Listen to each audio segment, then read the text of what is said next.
तो नया चैप्टर की शुरुआत करेंगे human I and the colourful world, हमारे आँख के बारे में।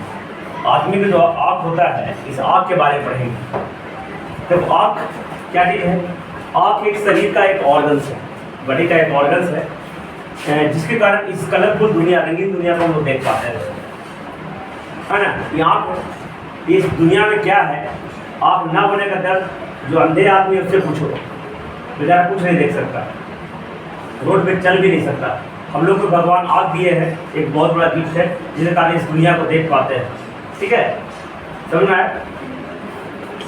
तो ये आँख जो है, आँख पूछेगा क्या है, हमारे शरीर का एक ऑर्गन्स है which enables us to see any object, है ना, या by which we can see any object.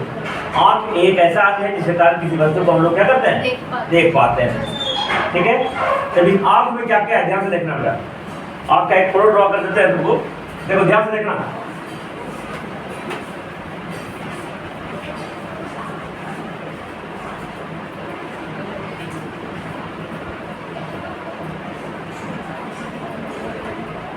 ध्यान से देख के फोटो पा रहे हैं हम, ठीक है।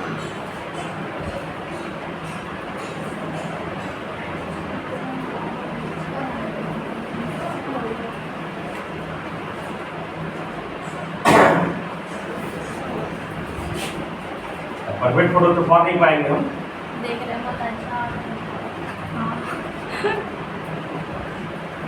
अच्छा तो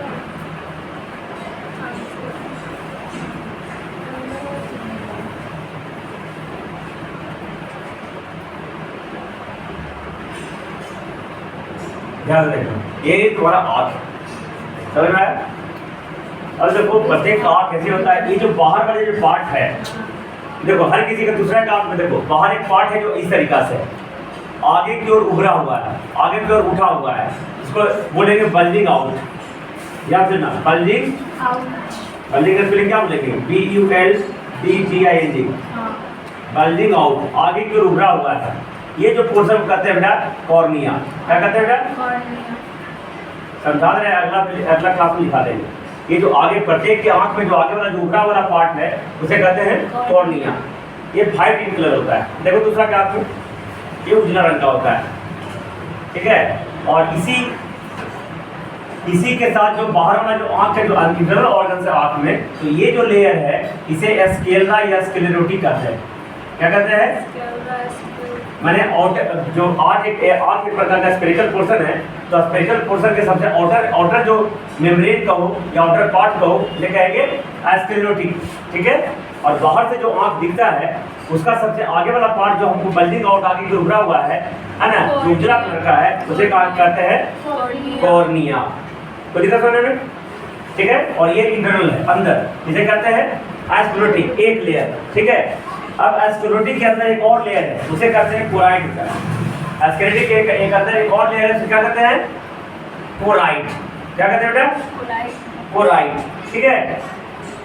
और कोराइड के बाद एक तीसरा लेयर, वो लेयर जिस पे इमेज का फॉर्मेशन होता है, इसे कहते हैं रेटिना। क्या कहते हैं बेटा, इधर तुम लोग बढ़िया से ड्रॉ कर लेना, ये रेटिना हो गया। ये बाहर से दिखता नहीं है, इस शरीर के अंदर वाला आँख के जो है ना, किसी का आँख निकालोगे ना तो आप देखना, ये अंदर वाला जो स्पेरिकल पोर्शन का आउटर लेयर उसको स्क्लेरा या स्क्लेरोटिक कहते हैं, है ना। ये जो उस लेयर के नीचे एक लेयर होता है उसे कोराइड कहते हैं।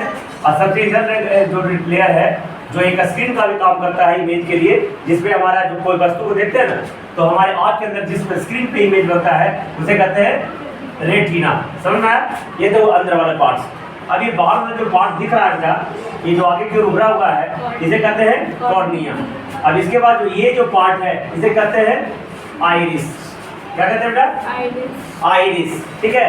अब आइरिस तुम्हारे आंखों में कहाँ है, तो देखना, ये जो तुम्हारा आंख दिख रहा है ना, ऐसा है ना, बाहर से दिख रहा है जो आंख कैसा है ना, ठीक है। ये जो पूरा उजला पोर्शन है उसमें वो है तुम्हारा कॉर्निया।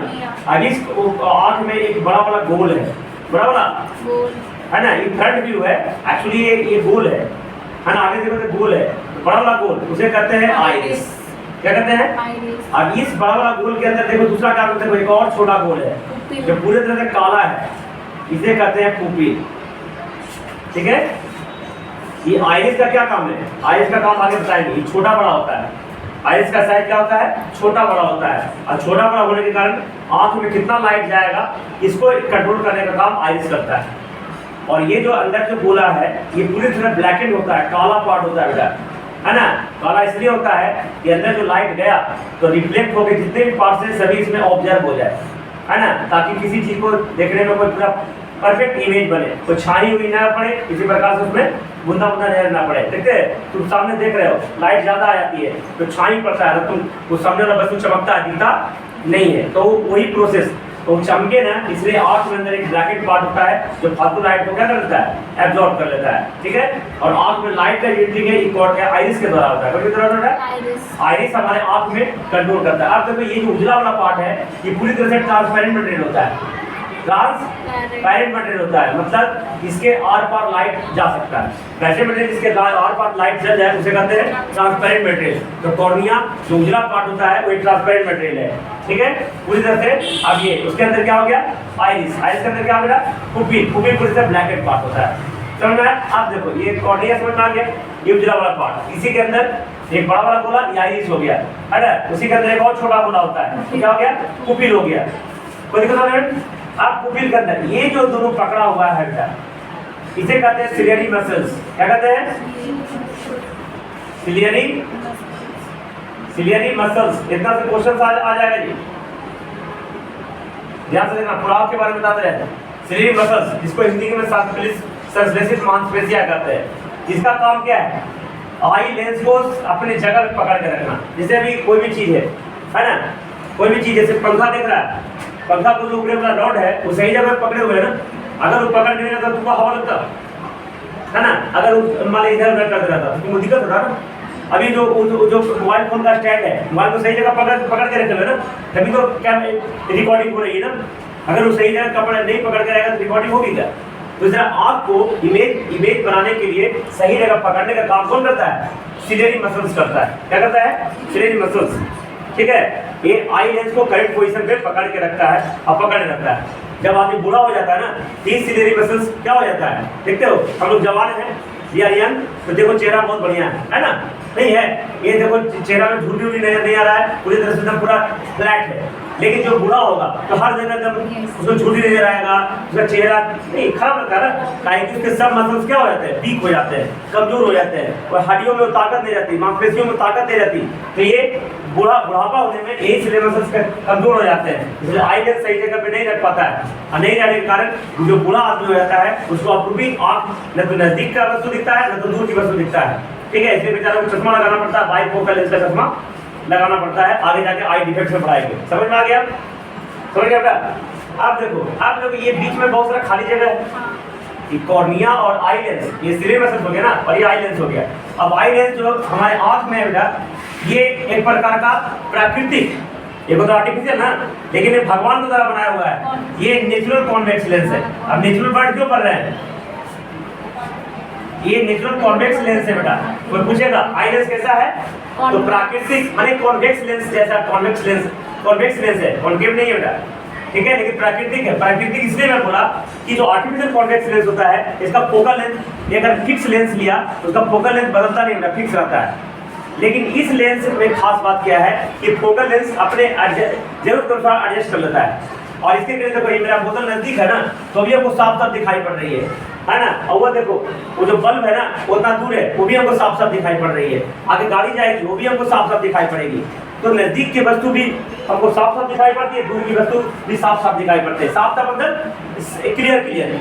ये क्या करता है? हमारा आंख में क्षमता होता है, ऐसे करेंगे तो फोकल लेंथ कुछ और, ऐसे करेंगे फोकल लेंथ कुछ और। तो आंख में क्षमता है कि फोकल लेंथ को एडजस्ट कर लेता है, और ये एडजस्ट करके अपने आप नजदीक की वस्तु और दूर की वस्तु को आसानी से देख पाता है। इसलिए इसे बताया natural convex lens.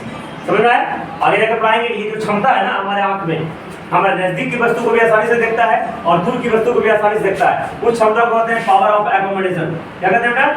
Power of accommodation. ये पर एग्जाम में आएगा, पिछला बार भी आया बेटा। हिंदी में समंजन क्षमता कहते हैं। समंजन, जैसे ही समंजन क्षमता पूछेगा तो बोलना अगर आई है तो tendency to adjust it focal length. क्या लिख रहा है? अगर आई है, human eye have to tendency retina में क्षमता to adjust its focal length, adjust माने अपने अनुसार से एडजस्ट कर लेना, माने आगे पीछे करके ये adjust its focal length and see clearly the nearby object as well as distant object, है ना। So this tendency this ability of eye lens is known as power of accommodation। ये eye lens किस type का होता है? Natural convex lens का type होता है, समझ आया? जैसी लेंस है तो रिफ्रैक्शन होगा बेटा, समझ में आया? अभी देखो तो ये कॉर्निया और आई लेंस के बीच में बहुत सारा स्पेस खाली है, इस स्पेस में लिक्विड भरा रहता है, क्या भरता है? लिक्विड। लिक्विड भी कैसा? फुली लिक्विड नहीं, पानी नहीं है, जेली लाइक सकता सेमी फ्लूइड भराता है, जिसे हम एक्वस ह्यूमर के नाम से जानते हैं। what कहते हैं? Aqueous humour. एक्वस ह्यूमर के ह्यूमर नामक तरह जो है इस कॉर्निया और इसी के बीच में भरा रहता है, खाली कोई स्पेस नहीं रहता है। खाली रहेगा तो बीच में हवा चल जाएगा ना, तो कोई भी स्पेस खाली रहता है, ये लिक्विड जो है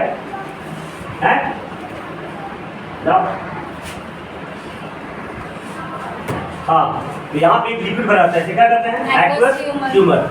अब देखो सर, ये जो कॉर्निया ये जो देखो आई लेंस और ये रेटिना, इसके बीच में भी खाली स्थान है, ये लिक्विड भरा रहता है, इसे वाइट्रस ह्यूमर कहते हैं, वाइट्रस ह्यूमर। समझ में आ गया आपके बारे में? अब देखो ध्यान से देखना बेटा, यहाँ से एक वस्तु है जहाँ से लाइट आ रहा है, यहाँ पे पड़ा बेटा, ये रिफ्रैक्ट हुआ, क्या हुआ? और सभी रिफ्रैक्ट होके रेटिना पे मिला, अब रेटिना पे इमेज बन गया, क्या बन गया? इमेज बन गया। तो रेटिना पे ये जो कि कॉन्वेक्स लेंस है ना, तो ये उल्टा इमेज बनाता है बेटा, कैसा इमेज बनाता है? उल्टा। अब ये जो इमेज बना, इसको फिर इलेक्ट्रिक सिग्नल में चेंज करता है। कौन चेंज करता है बेटा? रेटिना में एक लाइट सेंसिटिव सेंस होता है, उसको रॉड एंड कोन्स कहते हैं, रॉड एंड कोन्स कहते हैं। इस इमेज को सिग्नल में चेंज कर दिया, फिर चेंज कर दिया। अब सिग्नल में चेंज करने के बाद ये ना एक ऑप्टिक नर्व होता है बेटा, अभी इस ऑप्टिक नर्व के द्वारा हमारे ब्रेन के पास पहुंच जाता है, किसके पास पहुंच जाता है? और ब्रेन उस इमेज को इंटरप्रेट करता है, जानता है, समझता है, पहचानता है ना, और तब जाके हमको पता चलता है अच्छा ये काजल थी, इस तरीका से इमेज हमको पता चला। लेकिन इसमें खास बात है, यहाँ पे उल्टा इमेज दिखता है, और ब्रेन भी उल्टा देखता है, ब्रेन भी उल्टा देखने की क्षमता रखता है, तो उल्टा बोले उल्टा हमको काजल सीधा नजर आ रही है, तो ये पूरा क्षमता होता है। अब ध्यान देना बेटा, रेटिना पे दो रॉड एंड कोन्स होता है। अब अगर ये लाइट का इमेज यहाँ बेटा, ये रेटिना और ये ऑप्टिक नर्व के जंक्शन को कहते हैं ब्लाइंड स्पॉट, क्या कहते हैं बेटा? Blind spot. मतलब अगर इस यहाँ इमेज बन गया तो वो इमेज हमारे आँख को नहीं दिखेगा, समझ में आया? तो इसलिए उस जगह को क्या कहते हैं? ब्लाइंड। उम्मीद है आपके बारे में समझ में आ गया, तुमको समझ में आ गया। अब देखो आँख को, जैसे ह्यूमन आई को किसी वस्तु को देखने के लिए बढ़िया से कम उस वस्तु को आँख से 25 सेंटीमीटर आगे रखना पड़ेगा, जैसे इसको दिख रहा है ना, तो यहाँ से 25 सेंटीमीटर कम से कम दूरी रखना चाहिए, तभी उस वस्तु दिखेगा। इसलिए आँख का नियर पॉइंट कितना है बेटा?